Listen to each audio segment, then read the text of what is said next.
ओम गणेशाय नमः। आज हम अहोई अष्टमी की व्रत कथा सुनेंगे। उससे पहले भगवान गणेश की सदा ही जय। ओम गणेशाय नमः। संतान की सुरक्षा और सुखी जीवन के लिए कार्तिक मास के कृष्ण पक्ष की अष्टमी तिथि को अहोई अष्टमी व्रत रखने का विधान है और प्रदोष काल में अहोई माता की विधि विधान से पूजा की जाती है। पूजा के समय में अहोई अष्टमी व्रत कथा अवश्य सुननी चाहिए। इस व्रत को रखने से और व्रत की कथा का श्रवण करने से व्रत का पूर्ण फल मिलता है। तो आइए सुनते हैं क्या है इसकी पौराणिक कथा। एक समय एक नगर में एक साहूकार रहता था। उसका भरा पूरा परिवार था। उसके 7 बेटे और 7 बहुएं थीं और उसकी एक बेटी भी थी। दीपावली के कुछ दिन पहले ही उसकी बेटी अपनी भाभियों संग घर की लिपाई के लिए जंगल से साफ मिट्टी लाने गई।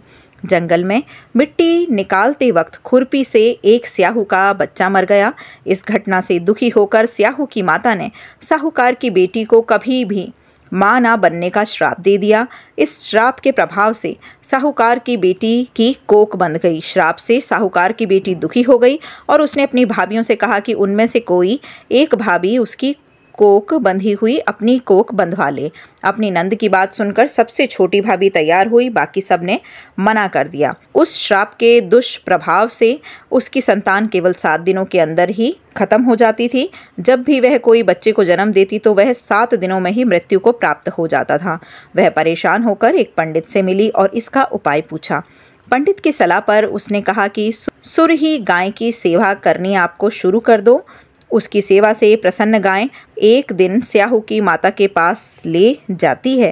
रास्ते में गरुण पंछी के बच्चों को सांप मारने वाले होते हैं, लेकिन साहूकार की छोटी बहू सांप को मार देती है और गरुण पंछी के बच्चों को जीवन दान देती है।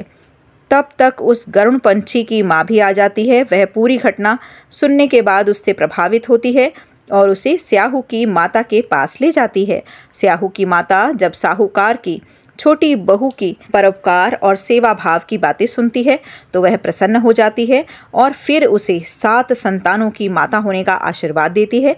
आशीर्वाद के प्रभाव से साहूकार की छोटी बहू को 7 बेटे होते हैं, जिससे उसकी 7 बहुएं आती हैं। उसका परिवार बड़ा और भरा पूरा होता है। वह सुखी जीवन व्यतीत करती है। अहोई माता की पूजा करने के बाद अहोई व्रत अष्टमी कथा अवश्य ही सुननी चाहिए। बोलो लक्ष्मी नारायण भगवान की जय।